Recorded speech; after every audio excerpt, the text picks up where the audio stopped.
各位同學着咗靚鞋，帶翻個靚袋，我哋一齊出街食嘢咯！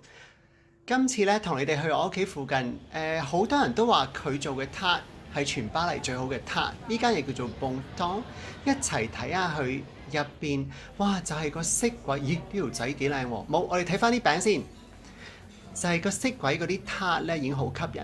我咧間唔中意買呢啲細細隻嘅咧。係兩下就食晒嘅，咁有無花果啦，又有士多啤梨啦。佢最主要呢，就係嗰個撻底係全巴黎個個都話係做得最鬆化嘅。其實有陣時我寧願去一間嘢係食一樣嘢，但係佢做到最好味，好過話嗱，Bon Temps就係呢間嘢個名啊，S 唔好讀，P 唔好讀。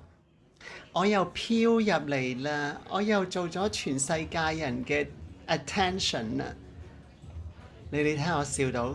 靚個港姐啊，不過好容易啫，靚個港姐。嗱，我就叫咗兩個撻，一個咧就係無花果，哇！你睇下啲無花果同埋嗰個 cream 咧係自己做嘅，唔係話買嗰啲噴出嚟嗰啲。另外一個咧就係朱古力同埋榛子。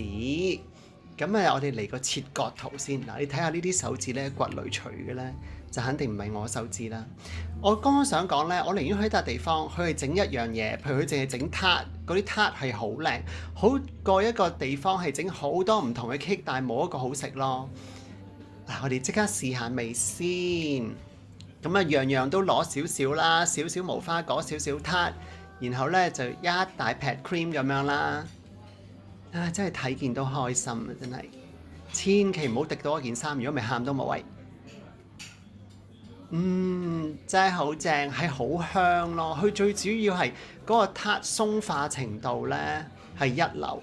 好，我哋又嚟呢一個呢朱古力榛子切割圖。嗱，其實佢唔係話好多花臣啊，都好簡單嘅咋。但係一味就係個料足，個料靚，同埋個撻底好鬆化。好啦，我哋又嚟試下先。哇！呢個簡直輕微高潮啊！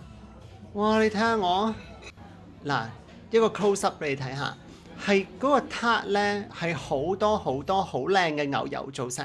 記住嚟巴黎一定要去幫襯啊！